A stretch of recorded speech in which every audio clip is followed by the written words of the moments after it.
Hello 29/2/2024 afternoon section. Morning section అయిపోయింది, afternoon section ఉంది. దాంట్లో ప్రీవియస్ స్టేట్ పేపర్ చూడండి ఒకసారి. 8/21 8/21ని ఏ అకర్ణీయ సంఖ్యతో గుణించిన లబ్ధం 1 వస్తుంది. లబ్ధం 1 వస్తుంది. చూడండి, 8/21ను ఏ అకర్ణీయ సంఖ్యతో గుణించా లబ్ధం 1 అవ్వాలి. అంటే దీనిని ఇక్కడ ఇచ్చిన ఆప్షన్స్ కానీ లేకుంటే ఏదో ఒకటి దాంతో గుణిస్తే ఎంత రావాలా? 1 రావాలా. 1 రావాలంటే చూడండి, 8/21ను ఏ అకర్ణీయ సంఖ్యతో గుణించగా అంటే మనకు గుణకార విలోమం ఐడియా ఉంది మీకు.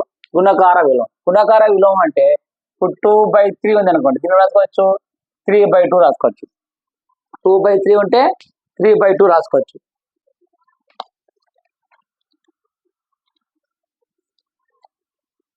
చూడమ్మా, 2/3 ఉంది అనుకో 3/2 రాసుకోవచ్చు. అలాగే సపోజ్ 5/2 ఉంది అనుకోండి 2/5 రాసుకోవచ్చు. గుణకార విలోమం అంటే న్యూమరేటర్ డినామినేటర్ అంటే లవహారాలను చేంజ్ చేసుకోవచ్చు.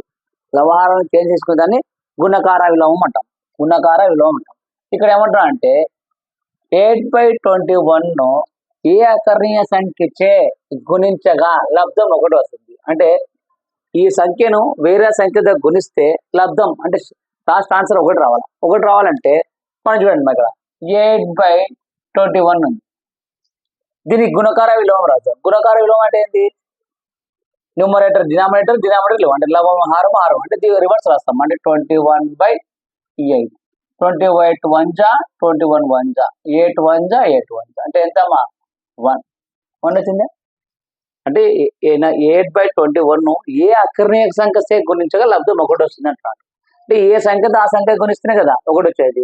ఇప్పుడు 20 ఉంది, సపోజ్ 2/6 ఉంది. దీని గుణకార విలోమం. గుణకారం అంటే చేంజ్ చేస్తాం. 6/2 రాసాం అనుకో 2 1 2 1 6 1 6 అట్లా. గుణకార విలోమం అంటే మనం ఏం చేస్తాం అంటే లవాన్ని హారాన్ని లవంగా రాసి దాన్ని గుణకార విలోమం ఉంటాం. కాబట్టి మనం ఇక్కడ 8/21ని ఏ సంఖ్యతో గుణిస్తే అంటే 8/21 ఉంది, దాన్ని రివర్స్ రాస్తాం. 21/8 గుణిస్తే 1 వస్తుంది. కాబట్టి లబ్ధం ఉంటుంది. ఏ దాంతో గుణిస్తాము? 21/8. 4 ఆప్షన్ 4. ఆప్షన్ 4. నెక్స్ట్ చూడండి, 8/20ను శాతంగా మార్చండి. 8/20ని శాతంగా మార్చండి. శాతం అంటే ఏం చెప్పారు? 100 చెప్పారు కదా. 8/20కి 100 శాతంగా మార్చండి. 2 1 ఏడుమా, ఈ 0కు ఈ 0 క్యాన్సల్. 2 1 2 5 8 4 40%. 40% ఆప్షన్ ఏంటి? 3. ఇంతవరకు మనం చేసే ప్రతి టెట్ 2024లో 4 పేపర్స్ జరిగినాయి. అంటే 28లో 2, 29లో 2, 27లో 2. 27 morning section, afternoon section. 28 morning section, afternoon section. 29 afternoon, morning. Next 1. ప్రతి దాంట్లో శాతం ఖచ్చితంగా అడుగుతున్నాడు. ఈ శాతం తర్వాత రేషియో, కొన్ని ప్రాబ్లమ్ యాజ్ అడుగుతున్నాడు, కొన్ని చేంజ్ చేస్తున్నాడు, గుర్తుపెట్టుకోండి. నెక్స్ట్ చూడండి, ఒక వ్యక్తి వేతనంలో అంటే ఒక వ్యక్తి జీతంలో 10% పెరిగిన తర్వాత కొత్త జీతము 1,54,000 అయితే అతను అసలు వేతనం ఎంత? అసలు జీతం ఎంత? వేతనము అంటే జీతము. చూడమ్మా, ఒక వ్యక్తి జీతనము ఎంతో కొంది. ఎంత అంటే ఉంది కొంత, దాని ఏమిచ్చినాడు? 10% పెంచినాడు. 10% పెడితే కొత్త జీతము 1,54,000 అయితే అతను అసలు జీతం ఎంత అంటాడు? సపోజ్ ఇప్పుడు ఒక వ్యక్తి ఉన్నాడు, అతనికి 100 రూపాయలు ఇస్తున్నారు. ఒక 10 రూపాయలు పెంచారు, 110 రూపాయలు ఇచ్చినారు. 110 రూపాయలు ఇస్తే పాత జీతం ఎంత అంటే 100 అంటావు, కొత్త జీతం అంటే 110 అంటావు. అట్లా కాకుండా ఒక అతని జీతం ఉంది, ఆ జీతం ఎంతో చెప్పలే. ఆ జీతానికి అంటాడు 10% పెంచినాడు. 10% పెంచితే 1,54,000 అయితే అసలు జీతం ఎంత అంటాడు? ఎగ్జాంపుల్ చెప్తున్నాడు. ఇప్పుడు నా జీతం ఎగ్జాంపుల్ లేదనుకోండి, నా జీతమే ఒక వ్యక్తి జీతము 100 రూపాయలు అనుకోండి. పాతది 100, 10% పెంచినాడు, 10 రూపాయలు పెంచినాడు అనుకో 110 చెప్తాం. పాతది ఎంత అంటే 100 అని చెప్తాం. కానీ ఇక్కడ పాత జీతం చెప్పడం లే. 10% పెరిగితే కొత్త జీతము 1,54,000 అయితే 1,54,000 అయితే పాత జీతం ఎంత? ఓల్డ్ జీతం ఎంత? అసలు జీతం ఎంత అంటాడు. అంటే చూడమ్మా, మనం ఇది ఎట్లాంటి 100కి వస్తామా? 100 అనుకోండి, 100 అనుకోండి. దీనికి ఎంత పెడుతున్నాడు? 10% పెడుతున్నాడు. అంటే 100కి 10% అంటే 110 అయితే 110 అయితే అంటే 110కు 1,54,000 అయితే అసలు 100కి ఎంత అని మీకు అంతే. మీకు ప్రతిసారి చెప్తున్నా 100కి వేసుకోవాలా, పెంచినాడంటే యాడ్ చేస్తాం, తగ్గించినాడంటే తీసేస్తాం అంతే. 100% పెంచినాడు, 10% పెంచినాడు, 10% 100కు 10% 110, 110%కు 1,54,000 అయితే 100కి ఎంత అంటాడు? అంటే అప్పుడు 100కి ఎంత తక్కువ ఎక్కువ? ఎందుకు? ఇక్కడ 110 ఉంది, 100 ఉంది. ఈ రెండిట్లో ఏది పెద్దది? 110 తక్కువ. ఏది తక్కువ వచ్చింది? ఇది కనుక్కోలే కాబట్టి తక్కువ బై ఎక్కువ అంటే తక్కువ బై ఎక్కువ. 1,10,000, 1,10,000 తక్కువ బై ఎక్కువ చేస్తున్నాం. ఓకేనా? చూడండి మా, ఇప్పుడు ఇక్కడ 110 మనకి ఇచ్చినది 110 ఇచ్చినాడు కాబట్టి 100% అయితే అతను అసలు వేతనం ఎంత అంటాడు? అసలు వేతనం అంటున్నాడు కాబట్టి 110కి ఎంత అయింది? 1,00,000 అయింది కాబట్టి 100 100/110 ఇంటూ 1,54,000, 1,54,000. ఎందుకు? కొత్త వేతనం ఇచ్చినాడు. ఓకేనా? కొత్త వేతనం ఇచ్చినాడు కాబట్టి పాత వేతనం కావాలి కాబట్టి 110% 1,54,000 అయితే 100కి ఎంత అంటాడు? కాబట్టి 110/100, 100/110. ఈ 0కు 0కు క్యాన్సల్. 11 1 11 1 11 11 1 11, 11 అంటే ఇక్కడ 4 ఉంటాయి, 11 4 44, 3 zeros ఉంటాయి కాబట్టి 3 zeros. చూడమ్మా, ఇక్కడ 3 సున్నాలు ఉన్నాయి, ఒక సున్నా యాడ్ చేయి. 1,40,000, 1,40,000, 1,00,000 ఎంత? పాత జీతం ఎంత? 1,40,000. ఇట్లయినా చేయొచ్చు. జస్ట్ నోటి లెక్క చూడమ్మా, 10% పెరిగింటే 110కి 1,54,000 అయితే 100కి ఎంత అంటున్నాడు? అంటే 10% పెట్టాడమ్మా. 10% అంటే నువ్వు జస్ట్ 100కు రూపాయ, 1000కి 10 రూపాయలు అలా లెక్కేసుకున్నా. అప్రాక్సిమేట్లీ దీంట్లో 10 అంటే 10,000, 10,000 ప్లస్ నీకు మళ్ళీ 4,000, 4,000 తీసిన ఎంత అవుతుంది? 1,04,000. నీకు అందుకే చూడు 1,54,000, 120, 1,30,000, 1,00,000 ఉంటుంది. ఇక్కడ గుర్తుపెట్టుకోండి. నీకు ఏమంటున్నా అంటే 10% పెరిగినా 10% ప్లస్ పాత ఎంత అంటున్నాడు కాబట్టి 10% అంటే లెక్క జస్ట్ మనం ఇంత చేయకుండా ఒకటి లెక్కేసుకున్నా 1,40,000, 1,40,000. నెక్స్ట్ మా,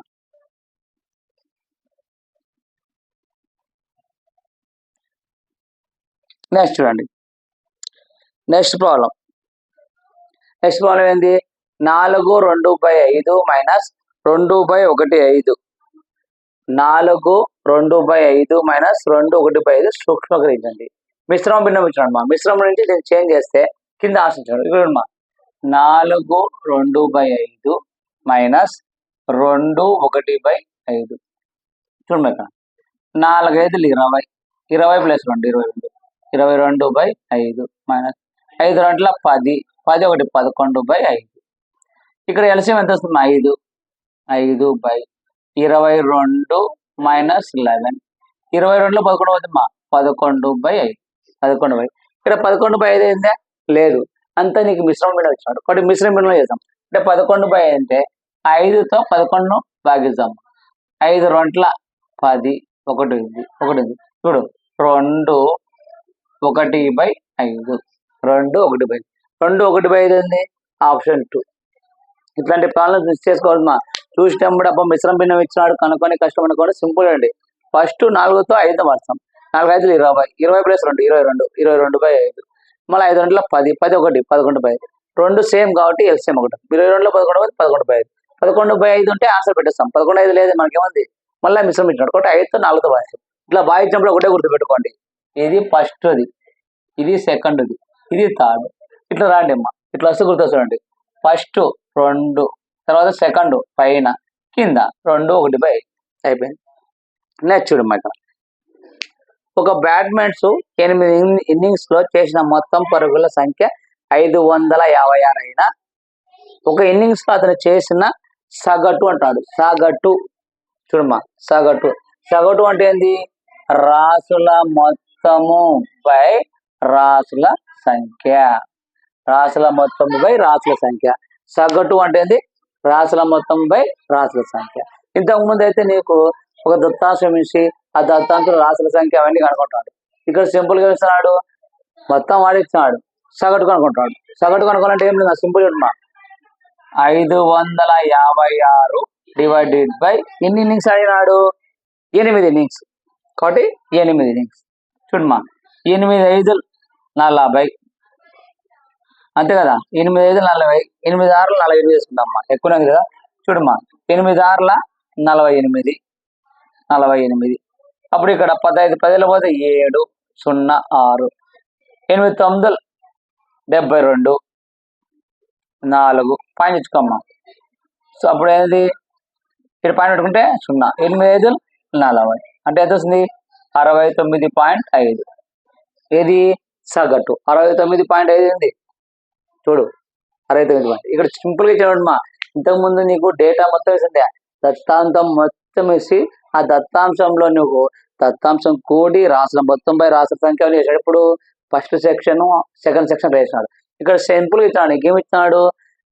మొత్తం ఇన్నింగ్స్ ఇచ్చినాడు, సగటు కనుక్కుంటాడు. ఇట్లా సింపుల్ గా రాసుల మొత్తం బై రాసుల సంఖ్య. కానీ ఈ ప్రాబ్లమ్స్ ఏచుకున్నాయి, పోను కొంచెం డిఫరెన్స్ ఉన్నాయి. ఎప్పటికైనా సరే first second third, first second sections బాగున్నాయి, పోను టాపిక్ మాత్రం అదే, ప్రాబ్లమ్స్ ఏమో చేంజ్ అవుతున్నాయి. ఇవి ఇంపార్టెంట్. దీంతో పాటు ఇంకా కొన్ని ఎవరు చెప్తాడు, నోట్ చేసుకోండి.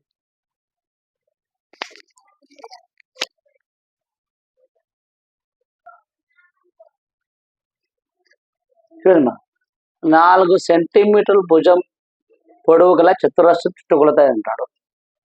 చతురస్రం అంటే ఏంది? 4 భుజాలు సమానం ఉంటాయి. 4 భుజాలు సమానం ఉంటాయి. 4 భుజాలు 4 సెంటీమీటర్ల భుజము పొడవు గల చతురస్రం చుట్టుకొలత అంటాడు. ఈ చుట్టుకొలత అంటాడు. ఎప్పటికైనా చుట్టుకొలత ఫార్ములా ఏంటంటే 4a. 4a అంటే ప్రతి భుజము సమానం ఉంటాయి. ఏ ఏ ఏ ఏ ప్రతి భుజము సమానం ఉంటాయి. ఏ ఏ కాబట్టి 4 చతురస్రం అంటే 4 భుజాలు సమానం కాబట్టి ఇది ఏ ఇది ఏ ఇది ఏ ఇది ఏ కాబట్టి మనకు చిత్రం యొక్క చుట్టుకొలత ఏమవుతుంది? 4a. ఈడేమంటున్నాడు? 4 సెంటీమీటర్లు. 4 సెంటీమీటర్లు అంటే ఒక భుజం ఇచ్చాడు, ఏ ఇచ్చాడు అంటే 4a ఇచ్చాడు. అంటే 4 × a బదులు 4 4 జా 16. చుట్టుకొలత ఎంత? 16. అది ఆప్షన్. చూడండి, ఇక్కడ 4 సెంటీమీటర్ల భుజం పొడవు గల చతురస్రం చుట్టుకొలత. చుట్టుకొలత అంటున్నాడు. చుట్టుకొలత అంటే ఏంది? 4 × a. ఏ ఇచ్చినాడు అంటే ఒక భుజం ఇచ్చినాడు, 4a ఇచ్చినాడు. 4 భుజాలు అంటే ఏంది? 4 × a అంటే ఏ అంటే ఎంత? 4 4 జా 16. నెక్స్ట్ 90 డిగ్రీలు 45 డిగ్రీలు 45 డిగ్రీలు కోణాలు కొలతలుగా త్రిభుజం ఎంత? ఇక్కడ కోణాలు కొలతలుగా త్రిభుజం ఎంత అంటాడు. ఫస్ట్ కోణాలు మొత్తం యాడ్ చేద్దాం. 90 డిగ్రీలు ప్లస్ 45 డిగ్రీలు ప్లస్ 45 డిగ్రీలు. చూడమ్మా, అప్పుడు వేస్తుంది 90 90 180 డిగ్రీలు అవుతుంది. 180 డిగ్రీలు అవుతుంది. మనకు త్రిభుజంలోని 3 కోణాల మొత్తం ఎంత? 180 డిగ్రీలు. ఒకసారి త్రిభుజం ఇస్తే కనుక్కుంటాం. కానీ మన ఇక్కడ 90 డిగ్రీలు 45 డిగ్రీలు 45 కోణాల కొలతలుగా త్రిభుజం 90 డిగ్రీలు.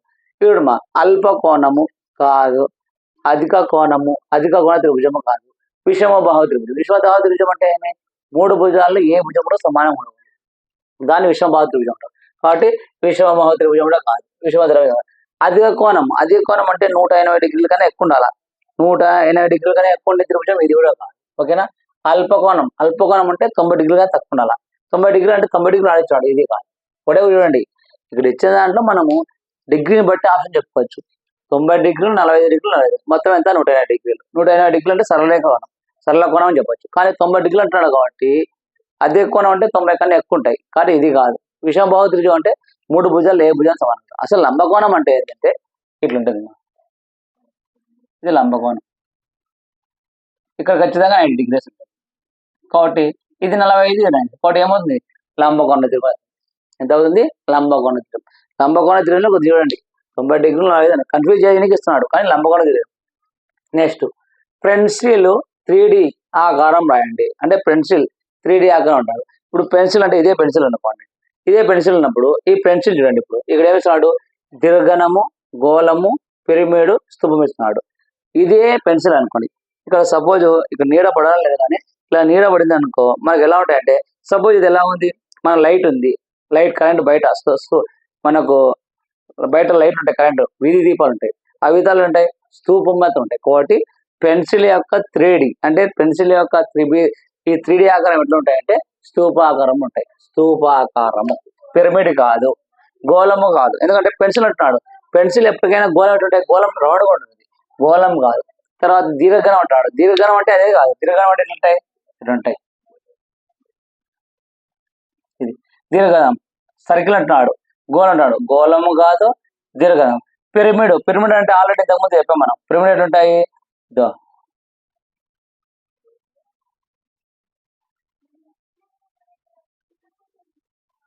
ఇది పిరమిడ్. పిరమిడ్ ఆకారంలో ఉండదు. పిరమిడ్ అంటే టోపీ లెక్క ఉండేది, పిరమిడ్ కాదు. స్తూపం అంటే సేమ్ పెన్సిల్, పెన్సిల్ లెక్క ఉంటాయి. కాబట్టి పెన్సిల్ ఎక్కడ 3D ఆకారం ఉంటాయంటే నీకు స్తూపాకారంలో ఉంటుంది, స్తూపాకారం. నెక్స్ట్ చూడమ్మా, లంబకోణ త్రిభుజంలో రెండు కోణాలు, లంబకోణ త్రిభుజంలో రెండవ కోణం 60 డిగ్రీలు అయినా మూడవ కోణం ఎంత అంటున్నాడు. లంబకోణ త్రిభుజం అంటున్నాడు. ఇప్పుడే చూపించిన, ఇది లంబకోణ త్రిభుజం. లంబకోణ త్రిభుజం అంటాడు. లంబకోణ భుజంలో ఒక కోణం ఎంత, 90 డిగ్రీలు అయిపోయా. లంబకోణం అంటే 90 డిగ్రీలు, ఒక కోణం అయిపోయింది. రెండవ కోణం ఎంత అంటాడు, 60 డిగ్రీలు అంటాడు. అంటే లంబకోణ త్రిభుజం అంటేనే మనకు కోణం ఎంత, 90 డిగ్రీలు వస్తాయి. ఇంకో కోణం అంటున్నాడు 60 డిగ్రీలు లేదు. అయితే మూడవ కోణం ఎంత అంటాడు, మూడవ కోణం అంటున్నాడు. మనం మూడో కోణం త్రిభుజంలో ఆల్రెడీ చెప్పాను, మూడు కోణాల మొత్తం ఎప్పుడైనా సరే 180 డిగ్రీలు ఉండాలి. మూడు కోణాల మొత్తం 180 డిగ్రీలు ఉంటే దాన్ని లంబకోణమైనది, త్రిభుజం ఏదైనా సరే, త్రిభుజం అంటేనే మూడు కోణాల మొత్తం 180 డిగ్రీలు ఉండాలి. నీకు చిన్న క్లూ ఇచ్చినాడు, లంబకోణ త్రిభుజం అంటాడు. లంబకోణ త్రిభుజం అంటే 90 డిగ్రీలు, అంటే ఒక కోణం 90 డిగ్రీలు. రెండవ కోణం 60 డిగ్రీలు, అంటే ఒక కోణం 90 డిగ్రీలు ఇస్తున్నాడు, ఇంకో కోణం 60 డిగ్రీలు ఇస్తున్నాడు. మూడవ కోణం ఎంత అంటాడు, మనకు మూడు కోణాల మొత్తం ఎంత, 180 డిగ్రీలు. చూడమ్మా, 90 + 60 150. 150 అంటే 0, ఎందులో పడితే 3 0, అంటే మూడో కోణం ఎంత టైమ్మా, 30 డిగ్రీలు, 30 డిగ్రీస్. అప్పుడు చూడు ఎంత సింపుల్, కొంచెం థింక్ చేయాలి అంతే. ఇక్కడ నీకు జామెట్రీ మొత్తం ఇప్పుడు ఫస్ట్ పార్ట్లు వేసినది 100కి ఎంత, తర్వాత సూక్ష్మీకరించండి, తర్వాత ఇంకోటి చిన్న చిన్న విన్నాం. ఇక్కడ ఏమంటే కొంచెం లాజిక్ అంతే. చూడు, లంబకోణ త్రిభుజం నీకు వరుసలో ఇచ్చినాడు, అంటే పదాలు ఇచ్చినాడు. 90 డిగ్రీలు నీలే, 90 డిగ్రీలు అంకేయకుండా లంబకోణం అన్నాడు. లంబకోణం అంటే మనం 90 డిగ్రీలు అన్నాడు, 90 డిగ్రీలు. రెండవ కోణం ఎంత ఉన్నాడు, 60 డిగ్రీలు ఉంటాడు. మూడో కోణం 90 + 60 150. 180లో 50 పోతే 30, అంటే మూడో కోణం ఎంత ఉంటాయి, 160, 30 డిగ్రీలు ఉంటాయి. అట్లా ఏదైనా చేయొచ్చు, 30 డిగ్రీలు. నెక్స్ట్, అతి చిన్న బేసి ప్రధాన సంఖ్య. అతి చిన్న బేసి ప్రధాన సంఖ్య. ప్రధాన సంఖ్య అంటే ఒకే సంఖ్యతోనే కారణంగా ఉంటాయి. మా ప్రధాన సంఖ్య అంటే ఒకే ఒక కారణంగా ఉంటాయి, దాన్ని ప్రధాన సంఖ్య అంటారు. ప్రధాన సంఖ్య అనేది చూడమ్మా, ఒకటి ప్రధాన సంఖ్య కాదు, సంయుక్త సంఖ్య కాదు, గుర్తుపెట్టుకోండి. ఒకటి అనేది ప్రధాన సంఖ్య కాదు, సంయుక్త సంఖ్య కాదు. సంయుక్త సంఖ్య అంటే రెండు కన్నా ఎక్కువ కారణాలు ఉంటే దాన్ని సంయుక్త సంఖ్య అంటారు. రెండు కన్నా ఎక్కువ కారణాలు ఉంటే దాన్ని సంయుక్త సంఖ్య అంటారు. ఒకటి అనేది ప్రధాన సంఖ్య కాదు, సంయుక్త సంఖ్య కాదు, అంటే ఒకటి కాదు. చూడు, ప్రధాన సంఖ్య అంటే ఒకే ఒక కారణంగా దొరుకుతుంది, ఒకే ఒక కారణం అంటే చూడండి, మాకు ఎగ్జాంపుల్ చూడు, 3, 5, 7, 11, 13, 17, 19, 23 ఆన్సర్, ఇవన్నీ ప్రధాన సంఖ్యలే. చూడండి, ఇప్పుడు 3 ఉంది, 3 తప్ప ఏ టేబుల్ తో పోదు. 5 ఉంది, 5 టేబుల్ తో పోదు. 7 ఉంది, 7 తో. ఇప్పుడు సపోజ్ అట్లా కాకుండా 4 తీసుకుందామా, అట్లా కాకుండా 4 తీసుకుందాం. 4 అనేది 2 1 2 4 అవుతుంది. నెక్స్ట్ 10 తీసుకుందాం, 2 1 2 5, అంటే వేరే ఎక్కంతో పోతుంది. అట్లా పోకుండా ఒకే ఎక్కంతో పోతే దాన్ని ప్రధాన సంఖ్య అంటారు. ఇవన్నీ ప్రధాన సంఖ్యలు, ఓకేనా? ఇట్లా చేసుకుంటే ఆన్సర్ పోతే అన్ని వస్తాయి ప్రధాన సంఖ్య, దానికైనా వస్తాయి. 100 లోపు ఎన్ని ప్రధాన సంఖ్యలు, 50 లోపు. మీకు బిట్ ఎట్లా రాయొచ్చు, ప్రధాన సంఖ్యలు 10 లోపు ఎన్ని ఉన్నాయి, 50 లోపు ఎన్ని ఉన్నాయి, 100 లోపు ఎన్ని ఉన్నాయి, 1000 లోపు ఎంత ఉన్నాయి, 1,00,000 లోపు ఉన్నాయి. అవన్నీ సింపుల్ గా చిన్న ఫార్ములాస్ ఉన్నాయి, అవి చెప్పేటప్పుడు చెప్పేస్తాను. ఎందుకంటే నేను ఇప్పుడు జస్ట్ టెట్ ప్రీవియస్ పేపర్ చెప్తున్నా, టాపిక్ వైజ్ చెప్పేటప్పుడు ఇవి సింపుల్ ఇన్ని గుర్తు అవసరం లేదు. చిన్న ఫార్ములా ఉంది, ఆ ఫార్ములా ఎక్కుంటే అయిపోయాయి. 1,00,000 రూపాయలు కూడా ప్రధాన సంఖ్యలు చెప్పచ్చు. చూడండి, ఇప్పుడు ఏమంటున్నాడు, అతి చిన్న బేసి ప్రధాన సంఖ్య. అతి చిన్న బేసి ప్రధాన సంఖ్య చిన్నది అంటున్నాడు. ఇక్కడ ఉన్న బేసి సంఖ్యలో అతి చిన్నది ఎంత, 3 కదా. 3 కన్నా 5 పెద్దది, 5 కన్నా 7 పెద్దది, 7 కదా పెద్దది అనిలే. ప్రధాన సంఖ్యల బేసి ప్రధాన సంఖ్యలో అతి చిన్నది ఎంత అంటాడు. అతి చిన్నది ఎంత, ఉండేది 3. ఇంకా అన్ని పెద్దది కదా, అతి చిన్నది ఎంత, 3. ఆప్షన్ 3 అతి చిన్న ప్రధాన సంఖ్య అంటాడు. ఒకటి గుర్తుపెట్టుకోండి, ఒకటి ప్రధాన సంఖ్య కాదు. మీరు సపోజ్ ఒకటి వేసుకున్నాను అనుకో, ఎందుకంటే ఒకటి ఉంది, అతి చిన్నదంటే తప్పు. ఒకటి అనేది ప్రధాన సంఖ్య కాదు, సంయుక్త సంఖ్య కాదు. నెక్స్ట్ చూడండి, ఎక్స్ ఈజ్ ఈక్వల్ టు 1 వద్ద X is equal to X minus 3 plus 2 విలువ ఎంత అంటే ఎక్స్ ఈజ్ ఈక్వల్ టు 1 వద్ద ఇక్కడ ఒక మనకు సమీకరణం ఇచ్చాడు X minus 3 plus 2 is equal to విలువ ఎంత అంటే ఈ ఇచ్చిన ఈక్వేషన్ లో ఎక్స్ దగ్గర ఒకటి సబ్స్టిట్యూట్ చేయాలి, ఒకటి రాస్తే ఆ వాల్యూ ఎంత అంటున్నాడు. చూడమ్మా మనకి ఇచ్చిన ఈక్వేషన్ ఏం చూడండి, X minus 3 plus 2 equal to 0 అనుకో. ఈ ఎక్స్ దగ్గర ఎంత సబ్స్టిట్యూట్ అంటాడు 1 అంటాడు అంటే ఒకటి ఎక్స్ బదులు 1 రాయి. ఇక్కడ 1 మైనస్ 3 ప్లస్ 2 ఈక్వల్ టు 0. ఎప్పటికైనా సరే బ్రాకెట్ లేదు ముందు చేస్తాం. 3లో 1 పోతే 3లో 1 పోతే -2 అంటే 1 -2 ప్లస్ 2. చూడమ్మా ఇక్కడ -2 ఇంటూ 1 -2 ప్లస్ 2 -2 ప్లస్ 2 క్యాన్సిల్ అయితే 0. ఆప్షన్ ఎంత 0, ఆప్షన్ 3. చూడండి ఈ ప్రాబ్లమ్స్ అన్ని చాలా ఈజీ, ఏమంటే కొంచెం థింక్ చేస్తే అయిపోయింది. మ్యాథమెటిక్స్ దాదాపు చిన్నగా ఉంటాం, ఏం లేదు. చూడండి ఇక్కడ ఈ ప్రాబ్లం అంత సింపుల్, లంబకోణం అంటున్నాడు. ఇది సింపుల్గా ఇచ్చినాడు, అన్ని ప్రాబ్లమ్స్ సింపుల్ కానీ కొంచెం ఇది చూస్తే ఇంకా ప్రాబ్లమ్స్ అన్ని చాలా ఈజీగా ఉంటాయి. కొంచెం స్టార్ట్ చేస్తే అయిపోతుంది. ఇంకొక 10 ఇవి ఉన్నాయి, ఇంకొక 5 10 ఉన్నాయి, అవి చెప్తే 2029 ఆఫ్టర్నూన్ సెక్షన్ అయిపోతుంది. నోట్ చేసుకోండి.